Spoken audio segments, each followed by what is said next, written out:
Bonsoir, alors on va faire un cours ce soir sur Parashat Metzora, puisque c'est la parachat de la semaine, et en même temps ça va aussi donner quelques ouvertures par rapport à la préparation à Pessah.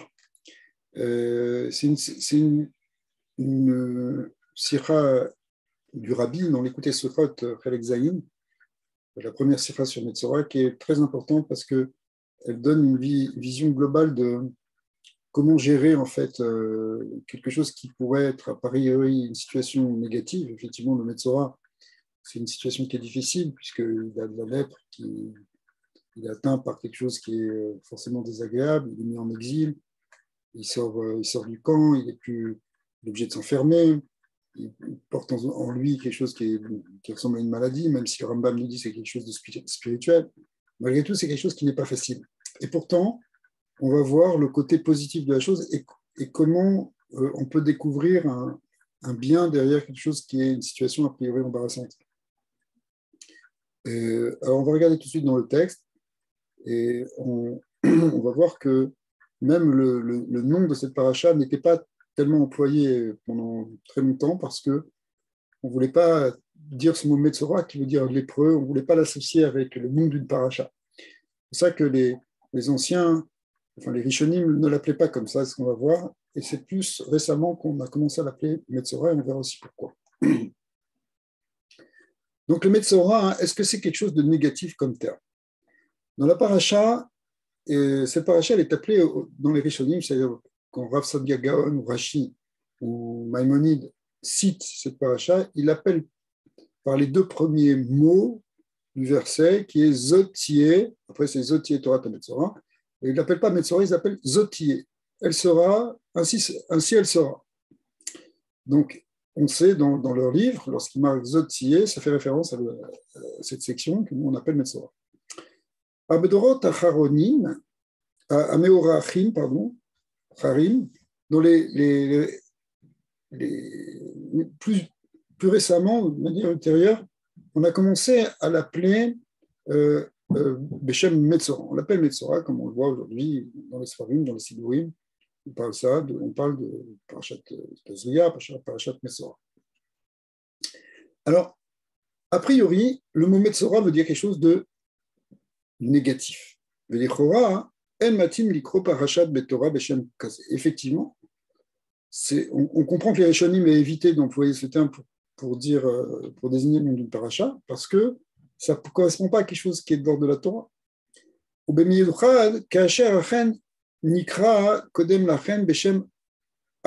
Et a priori, surtout, si au départ on l'appelait autrement, comment se fait-il que maintenant, dans les dernières générations, on a changé de nom, on a pris un nom qui était négatif, alors qu'on s'était habitué pendant des générations à employer un terme qui n'avait pas cette connotation négative de lépreux.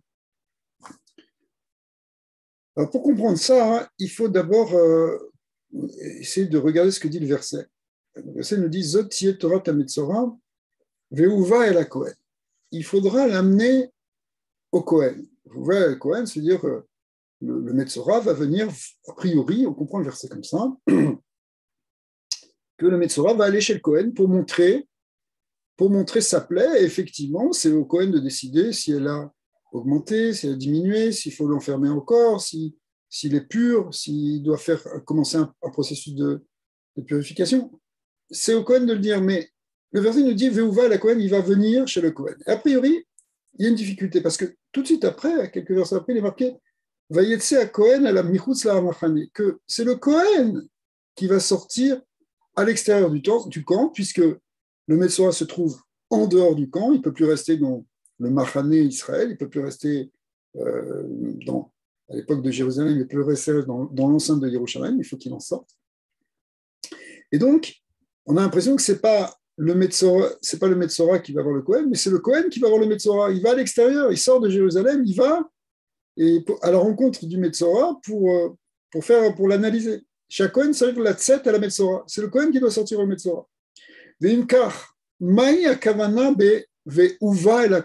qu'est-ce que nous disait le verset quand il disait Veuva la Kohen qui va venir vers le Kohen? Verre Asoria le Metzora, la voix à la Kohen. En vérité, c'est le contraire. Le Metzora n'avait pas le droit d'aller chez le Kohen. Il n'a pas le droit de rentrer dans le camp. A priori, les Kohanim, ils sont à l'intérieur de la ville ou même proche du temple, voire même dans le temple. Or, le Kohen n'a pas le droit d'y aller. Qui alav liot michutz les sholesh machanot, il doit être en dehors des 3 camps. Les 3 camps, ce sont les camps des Kohanim, des Léviim et des Israélim. Donc, il doit être complètement en dehors de Jérusalem, en dehors du camp.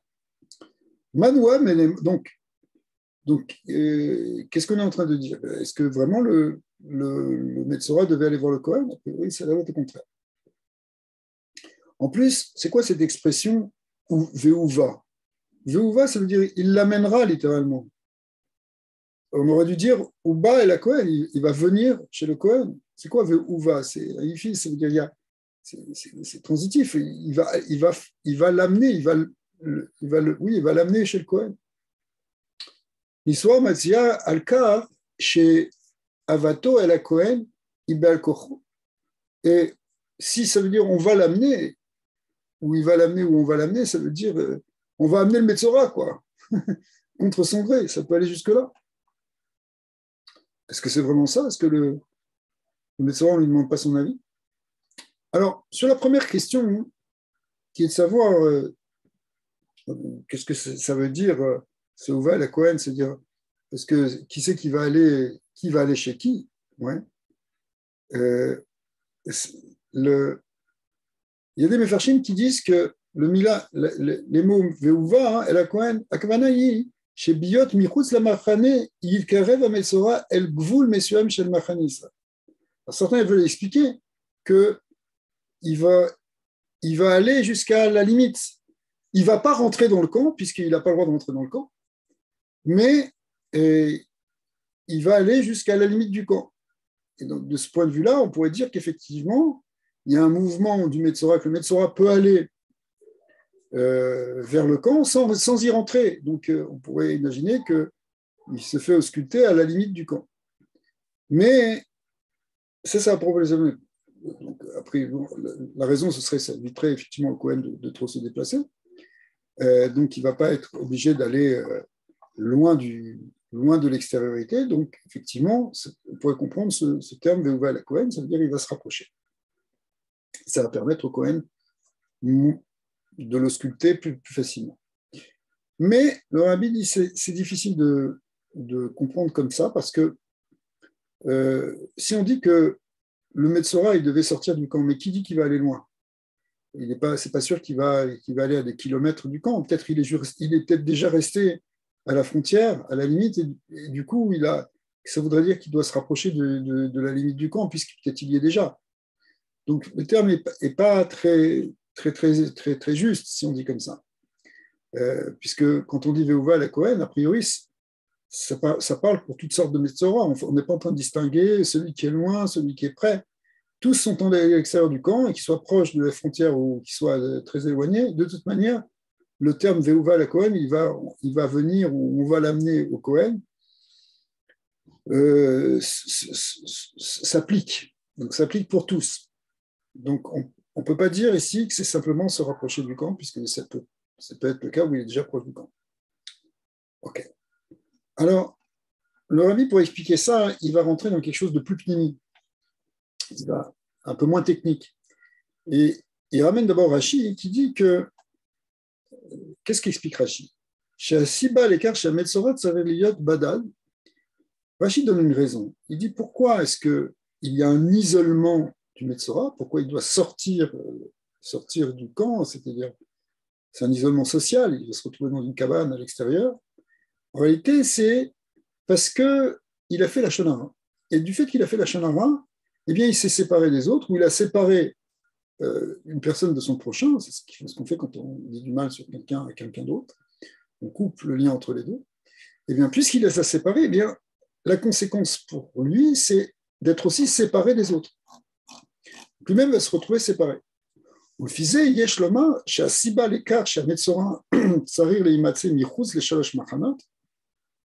Donc en fait, la vraie raison pour laquelle le Metzora doit se retrouver à l'extérieur des 3 camps, c'est-à-dire même de ce qu'on appelle le camp d'Israël,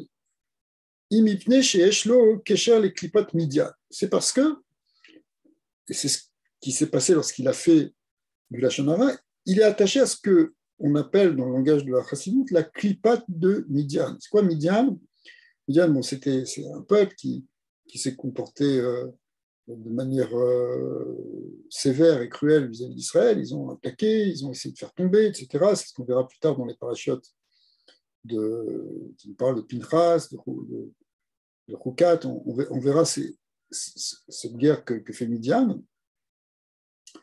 Mais Al-Pi Chassidut, on se souvient de Klipat Midian par son étymologie. Le mot Midian, il veut dire Madon ou Meriva. Ça veut dire c'est une dispute, une scission. La Klipa de Midian, c'est la force qui, lorsqu'elle rentre en nous, Chas Shalom, fait qu'on va vouloir dire du mal, casser la personne, se séparer, créer des scissions, créer des marloquettes. Ça, c'est la Klipa de Midian. Donc, si quelqu'un est Metzora, c'est qu'il a été pris à un moment ou un autre par cette Klipa de Midian. Pourquoi? Parce que c'est ça qui fait qu'il est séparé maintenant, c'est parce qu'il a séparé, il a coupé entre un homme et son prochain, avec son lashon hara.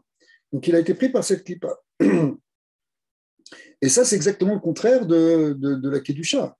Chez Maouta, Ardoud vet Kalalut, parce que la Kedusha, c'est au contraire l'idée d'unité, d'unification.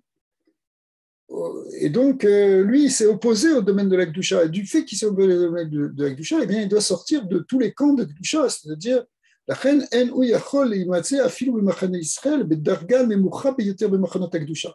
vrai que le camp d'Israël, c'est le troisième camp, il est moins sacré, moins saint que les autres camps, le camp des Lévites, le camp des Kohanim, mais malgré tout, il est dans la Kedusha, et lui, il est sorti même de cette Kedusha parce qu'il est rentré dans quelque chose qui est à l'extérieur de la Kedusha, qui s'appelle la Klipat Midian. Ok, ça c'est l'explication finalement de ce que nous dit Rashi. Rashi nous dit c'est parce qu'il a séparé qu'il doit être séparé. Donc en fait c'est qu'il est attaché, il s'est séparé de la Kedusha. Yoter mikar, b'magbil sheloshet amachanot b'kedusha, yesh gam shalosh dargot b'leumadzi. En fait ces 3 degrés de Kedusha, ils peuvent être mis en parallèle avec 3 degrés les avdil de la sitracha du mauvais côté. Kenemar ve'yishlechu minamachane kol sarua ve'chol zav ve'chol tameh lanefesh ben elu atmeim acherim ve'metzora ve'alecha kvua shebadad yoshev shelo yiyu tmeim acherim yoshvim imo. Alors en fait, on distingue plusieurs personnes qui peuvent être amenées à sortir du camp. Par exemple, quelqu'un qui est un zav, quelqu'un qui est tamé les nefesh, c'est-à-dire qui a touché un mort aussi, il doit être écarté de certains camps, de certains campements, mais pas autant que le Metzora. Le Metzora, lui, il doit être encore plus à l'extérieur, il ne doit pas se mêler aux autres. Les autres personnes tamées ne peuvent pas être avec lui. C'est-à-dire, il ne peut pas se mêler même avec d'autres gens qui seraient impurs et qui se seraient retrouvés aussi à l'extérieur. Eh bien, il ne peut pas dire, bon, parce que tout le monde est à l'extérieur, on peut se mêler. Non, le Metzora lui-même, il doit être pas simplement séparé de la Kedusha, mais même séparé de la Touma, des autres Toumot. Donc, ça prouve la profondeur, la gravité, la difficulté de ce que représente le Metzora. Effectivement, pourquoi? Si le Metzora, il a fait la lashon hara, eh bien, le lashon hara, c'est très problématique. Pourquoi? Magim, Besofo, Shel Davar, l'idée, les daber, belokim, ve kofrim beika. C'est connu que si on commence à dire du mal des gens, eh bien, on finira par dire du mal d'Hachem et même à renier l'essence de la Torah, renier la volonté d'Hachem. Velachen, em gerouim afilu misitra achara vemiklepat emikret avodazara. Et du coup, ça c'est encore pire que la vodazara ou la sitracha, parce que c'est marqué dans le Tanya que même la Sitra Achara ou même la Vodazara, c'est-à-dire même les mauvais côtés, les côtés impurs et même les forces d'idolâtrie, au fond, elles se soumettent à Hachem. Parce qu'elles sont modim, Kodesh Bokhu, A, Madgim, Boto, Elaka, de Alkaya. Ils appellent Hachem le Dieu des dieux, c'est-à-dire qu'ils considèrent qu'il y a d'autres dieux que Dieu. Donc, c'est ça le principe de la Vodazara. Mais malgré tout, ils reconnaissent qu'il y a un Dieu au-dessus de ces dieux. Et donc, ils reconnaissent Hachem. Alors que le Kofer Beikar, celui qui est Kofer Beikar, Chas v'Shalom, eh bien lui, il risque de renier tout. Donc de ce point de vue, il est encore pire. Il dit comme ça dans le 21, étoile, il dit, le Rabbi dit, enfin, déjà, il s'appuie sur le Rambam déjà qui avait fait cette jonction entre le Metzora qui renie, qui rejette les autres et du coup qui risque de rejeter Hachem. Par rapport à ce qu'on a dit avant, c'est chez Nishlar Michutz la Machane Mipne Shaichuto les Klipat Midian. On a expliqué qu'après c'est parce qu'il s'est attaché à Klipat Midian, donc il ne peut plus rester dans la Gdusha. Alors ça peut s'expliquer de la même chose, c'est-à-dire Nekamat Hashem Bimidian, quand on dit qu'il va y avoir une guerre de vengeance contre Midian, puisque c'est ce qu'Akadosh Baruch Hu a ordonné à Moshe après, chez Midian, ou Mamash Neged Bechinat Shem Avaya.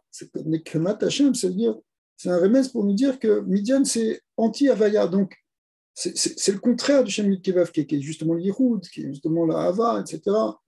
Eh bien, la Rachanim, Midian, c'est l'anti-Yud-Kevav. Donc, si quelqu'un s'attache à la Kippa de Midian, il peut en venir à être Kofer, B'Hachem, B'Shem Avaya, et rejeter B'Shem Avaya, c'est-à-dire rejeter Hachem. Même la Avodah Zara, qui elle s'attache à Elohim, elle pense qu'il y a quand même un Elohim, il y a Dieu qui est au-dessus des Elohim Acherim. Alors que la Klippa de Midian, elle rejette ce Dieu suprême, elle rejette cette idée qu'il y a un Dieu au-dessus des autres forces, et finalement, donc il coupe complètement le Metzora, c'est-à-dire le Baal Lachon Hara, il risque de complètement se couper d'Hachem.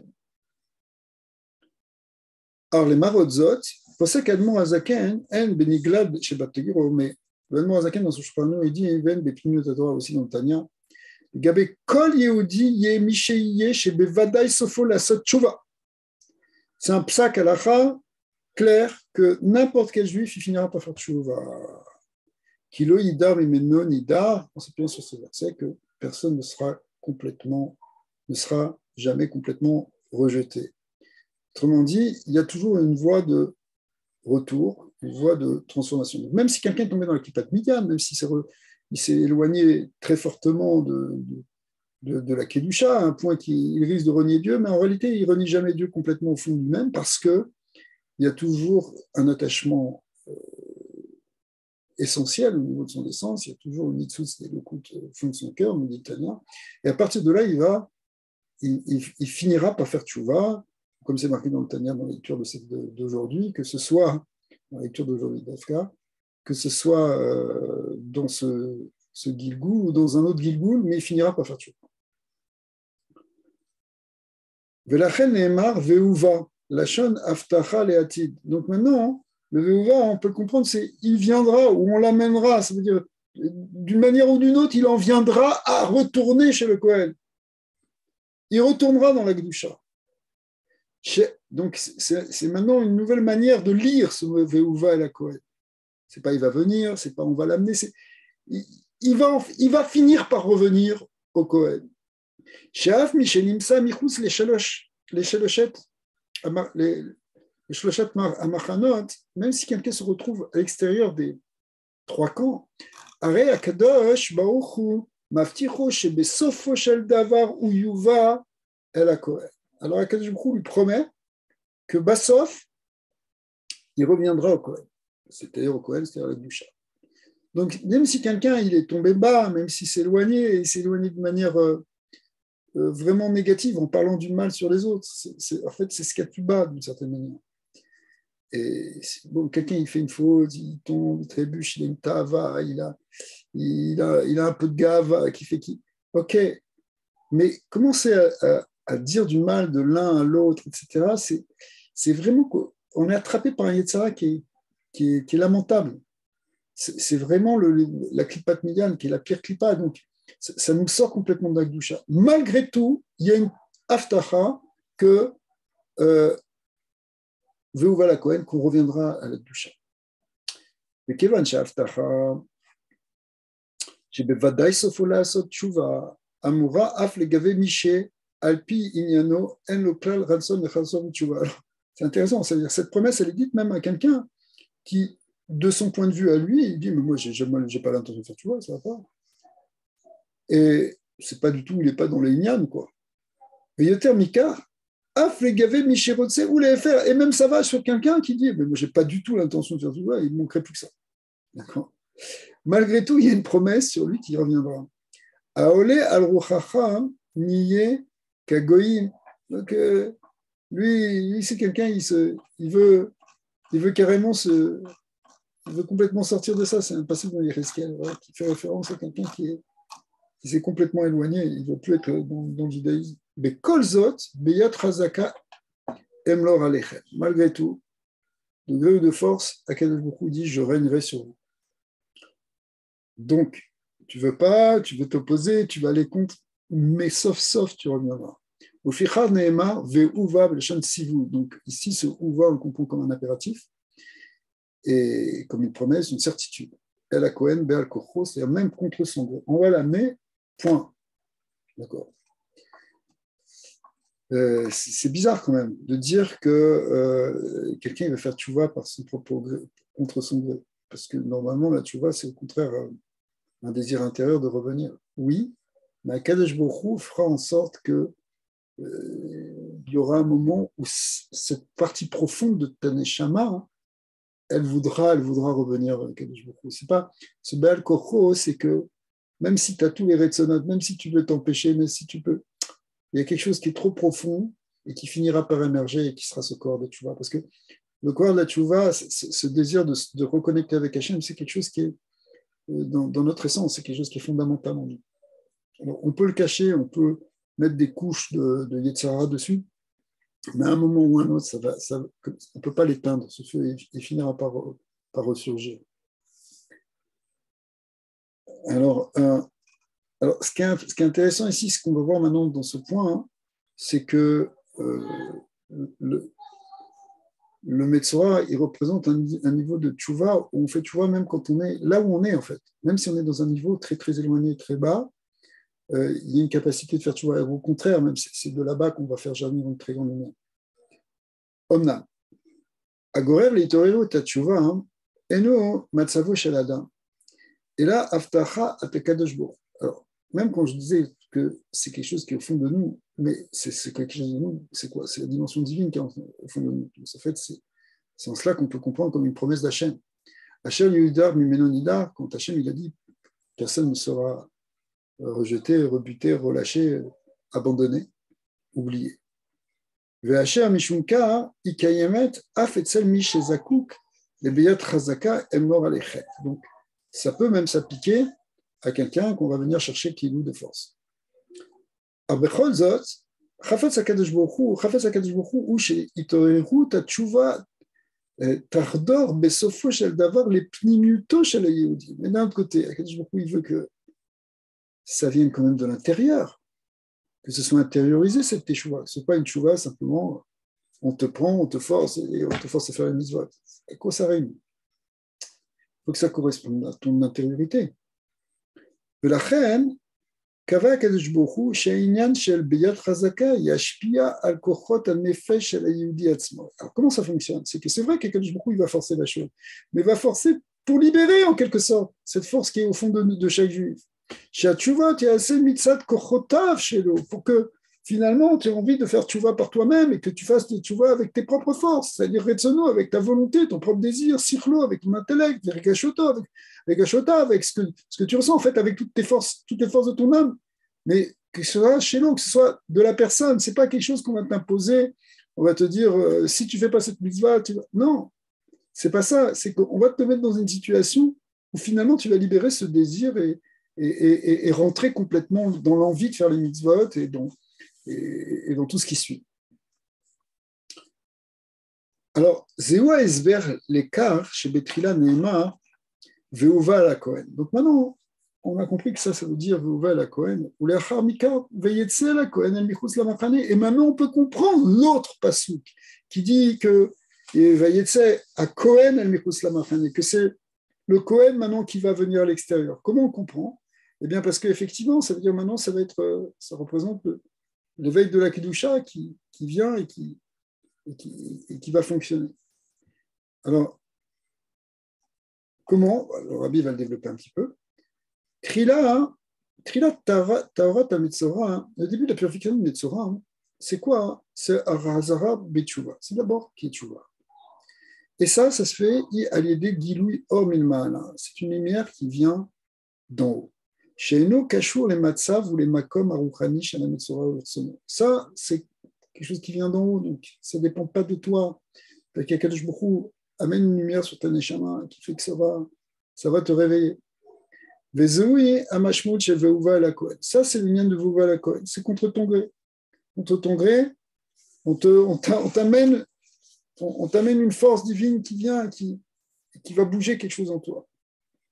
Chez Umuval, Mimekomo, Mimatsavo, El a Kohen, les fer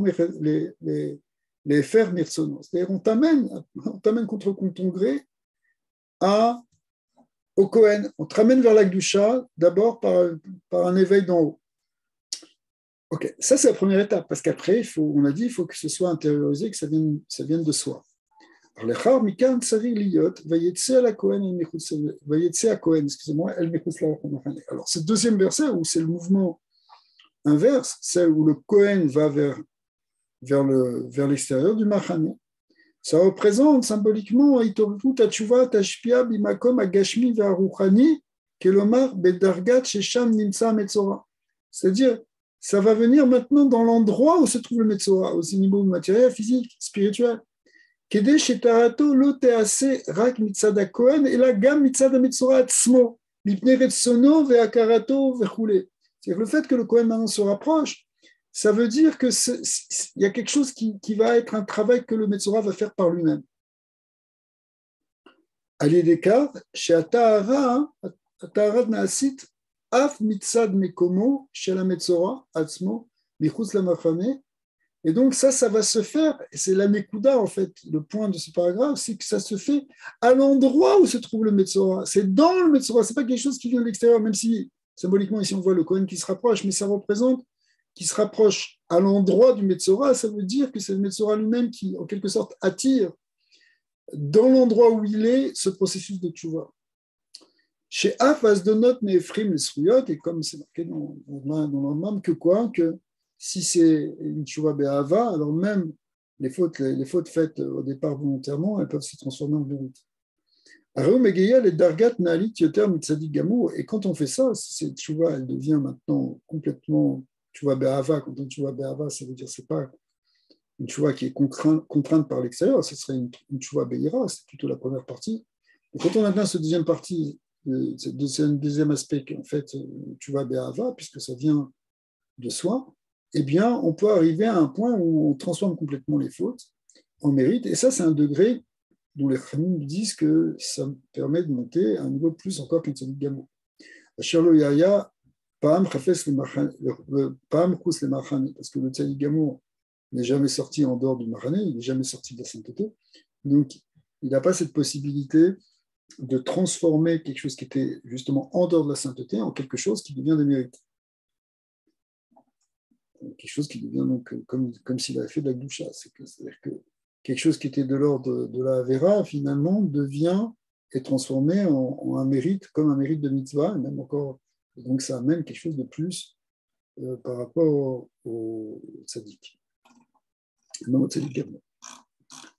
Alors,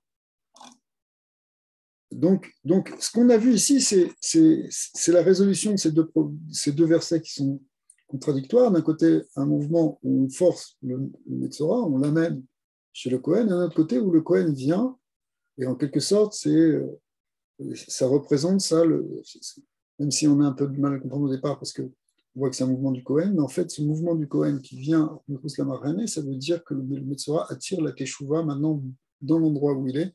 C'est lui qui produit cette Teshuvah, et le Kohen peut venir là-bas. En fait, le Kohen, c'est la Kedusha vient là où il était. Ici, le Kohen représente la Kedusha dans le machin, et donc là où il est, Chous la Machane, eh bien le Kohen peut se révéler, c'est-à-dire la Kedusha peut se révéler s'il fait ce travail de transformation par une Teshuvah Be'ava. Alors, on a vu que, je répète encore que ce qui était marqué au début de la Sikha, c'est que les Rishonim n'appelaient pas cette cette paracha, il ne l'appelait pas parachat Metzora, il l'appelait parachat Zotier, comme c'est marqué dans Saadia Gaon, dans Rashi, dans le Rambam. Pourquoi il ne voulait pas employer ce terme négatif de lépreux qui s'applique mal avec un nom de paracha. Mais dans les Dorot Acharonot, on a tendance, on a pris l'habitude, c'est ce qu'on voit maintenant chez nous, on l'appelle comme ça, on l'appelle parachat Metzora. C'est-à-dire qu'on a pris, c'était la première question du rabbi, comment c'est possible que, alors qu'on avait pris l'habitude d'appeler cette paracha d'une manière positive, Zotier, c'était neutre, on n'employait pas le mot lépreux, et bien finalement on en est venu à employer ce mot qui est a priori péjoratif. Alors, maintenant on va répondre à cette question. Et effectivement, à partir de tout le développement qu'on a eu avant, le fait que l'amour leil, yuva malwa nikra parasha zu bedorot arishonim beshem zotier, ve'ilu bedorot acharonim inikret beshem metzor. Alors, un matzav amiti shela et afra, maintenant il explique. Alors, il explique.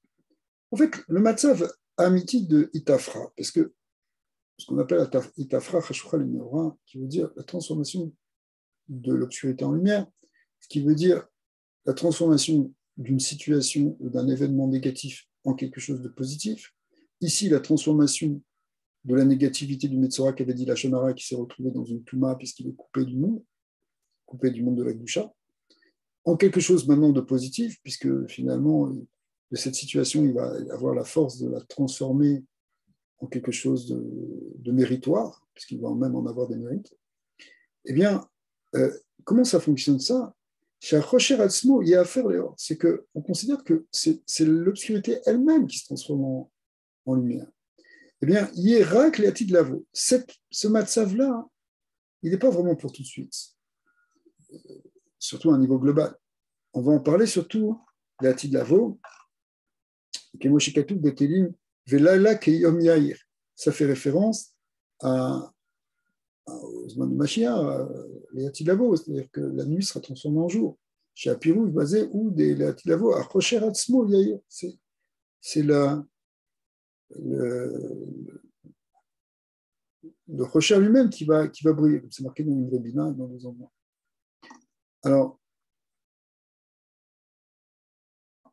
ok, alors, ouais. Qui az gilou atzmuto idbar. Pourquoi? Parce que c'est seulement dans l'Atil Lavo qu'on verra un dévoilement de l'essence de Dieu, comme c'est connu. Shirak mitzito, ou parce que c'est seulement du point de vue de cette essence divine, Asher les gabav or vechocher shavim. Parce qu'au niveau de l'essence divine, il n'y a pas de séparation entre le or et le chocher, tout est sur le même plan, puisque tout vient de lui. Mitafsheret et tafra. Alors, en fait, pourquoi on dit toujours que le ikar de cette transformation, il est à Tidlavo, parce que c'est quand il y a le dévoilement de quelque chose qui transcende cette dualité d'obscurité et lumière, donc ce dévoilement de l'essence divine, c'est seulement là qu'il peut y avoir cette transmutation du rocher en or. Alors, on va comprendre maintenant ici le fait qu'on se rapproche maintenant de ce temps de la Géoula, où on a déjà même rentré dans la Géoula, comme expliqué avant. Eh bien, ce travail de Itafra, de transformation, il peut déjà se produire. Mais la Chel, Bedorot Rishonim, donc dans les premières générations, l'époque des Rishonim, Kacher, Adain, Ayu, Rechokim, Yagilou, Deleatid, on était encore loin du dévoilement messianique, on va dire.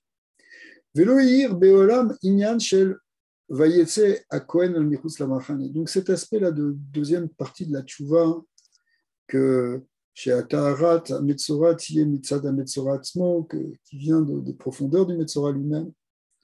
Bigulou, on était encore loin de ça. On était encore simplement dans le premier verset qui est Veuva la Kohen, où le Kohen, il faut le forcer, ou le Metzora, il faut le forcer. Donc, on ne pouvait pas encore employer très bien ce terme de Metzora, parce que c'était trop péjoratif. Adaïn lonikra az parasha betorat beshem Metzora. כי כאשר טהרת המצורע היא מצד גילוי מלמעלה, ולא מצד המצורע עצמו, הרי המצורע מצד שלו לא ניטוב לתורתו. Donc, puisque la tchouva n'était pas encore faite par le Metzora, symboliquement, ça veut dire qu'il n'y a pas encore eu transformation en lumière. Et donc, on ne peut pas associer ce mot de Metzora, qui porte encore l'expression de l'obscurité et pas encore de la lumière, on ne peut pas l'attacher avec la Torah qui, elle, est appelée lumière. Donc, si on dit Torah ta Metzora, on dit Parashat Metzora, on était encore dans une contradiction, parce que le mot Parashat ou Torah veut dire lumière, et le mot Metzora veut dire obscurité. Mais, Kevan chez Yadouche de l'Atid Lavo, Achen Yafer Akosher Atzmo Leor, Karou les Parashat Bezot Zotiye. Alors, il faut dire encore ça, c'est-à-dire que dans le terme même qui est employé par les Rishonim de dire Zotiye, il y a un futur. Et ce futur, c'était le remez que dans le futur, il y aura cette transformation. Pour la faire, chez l'Atid Lavo, Tiye Torah Tametzora. On pourra parler de Torah Tametzora. Zot Tiye Torah Tametzora. Alors nous, on dit pour l'instant Tiye, parce que c'est encore dans le futur. Quand je dis nous, ça veut dire les Rishonim. À Metzora, il y a à faire les Torah. Il prévoyait que, effectivement, le Metzora se transformera en Torah. L'obscurité se transformera en lumière. Aval, Amilim Torah Tametzora, lo nichlelu bemefouraj beshem parasha. Mais il ne disait pas explicitement ce terme de Torah Tametzora parce qu'il n'était pas encore là. Il n'était pas encore là. Il ne pouvait pas encore se vérifier de manière effective. On le savait par prophétie. On savait par Emouna que l'obscurité finirait par se transformer en lumière, mais pour l'instant, on était en plein dans l'obscurité à l'époque du Moyen-Âge et avant. Et là, Amilim Zotiye, en remez bilvad, c'est simplement un remez, les Torah Tametzora. Beshem Zotiye, belashon atid, c'est un futur. Madgishim shadavar yitrachesh rak meochar yoter. Ça fait référence à quelque chose qui viendra beaucoup plus tard, a priori. Donc ça, c'est l'époque des Rishonim. Mais Léon Matzot, Bedorot Acharonim, dans les dernières générations, Anikraim Igveta de Meshicha, Mourgash etzel Israël inyano shel Mashiach. Là, on commence à ressentir beaucoup plus la notion de Mashiach. Yehudim Chashim chez Mashiach, Ineze Omed Achar Kotlenu, que Mashiach est très proche, se tient derrière le mur, il est prêt à se révéler. Comme c'est marqué dans Shir Hashirim, qu'il y a des trous et qu'il y a des fentes et qu'on commence à voir la lumière à travers.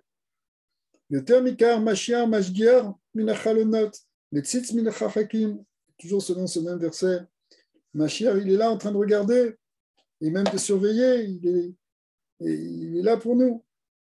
Et là, chez nous, peut-être nous on ne le voit pas encore. Rak Mishum, chez Kotlenu, à Kotel, chez Lanou, Mastiro, c'est parce qu'il y a ce mur-là, c'est notre mur en fait.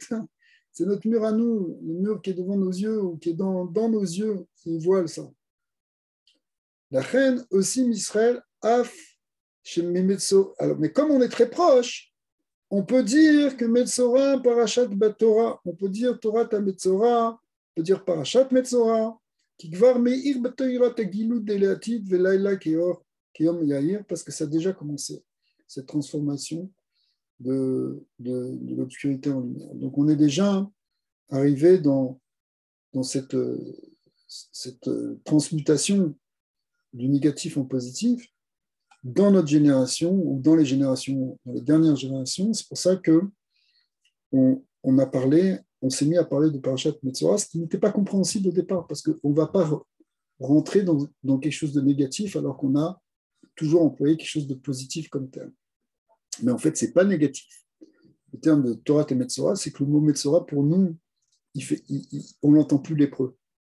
Il fait plus ce son de lépreux maintenant. Le terme de Metzora, il s'entend comme quelque chose de Torah, quelque chose de positif, parce que ça fait référence à cet aspect de lumière qui vient de l'obscurité. Comme on sait par exemple que aussi la Gemara dans Sanhedrin qui nous décrit que le Mashiach, il est comme un lépreux, comme un Metzora, assis à la porte de Rome. Mais en réalité, et ça représente, et qu'est-ce qu'il fait? Il soigne ses pansements chaque jour. Mais ça fait référence au côté galoute, a priori. Mais en même temps, c'est Mashiach, c'est-à-dire que Mashiach, il est là, il va transformer tout ça, il est lépreux pendant le galout, mais au moment de la Géoula, cette lèpre, elle guérit et elle représente au contraire la transformation de l'obscurité en bien, en lumière, que la force du galout, elle va être transmutée en une forme de Géoula. Donc, de ce point de vue-là, ça représente bien ce côté de transformation de la lumière, de l'obscurité en lumière. C'est ça qu'on va voir. On est donc dans une période encore plus maintenant. Le Rabbi avait insisté largement en disant qu'il faut vivre d'après la Géoula. C'est-à-dire quoi vivre d'après la Géoula? Ça veut dire déjà voir ce qui était quelque chose qui était obscur, le voir déjà comme une possibilité de lumière. Donc même si on a quelque chose de négatif, même si on a fait quelque chose de négatif dans notre vie, on est capable de le transformer, on est capable de vouloir vraiment inverser la négativité en quelque chose de positif. Ça va venir la Géoula Shlema. Amen.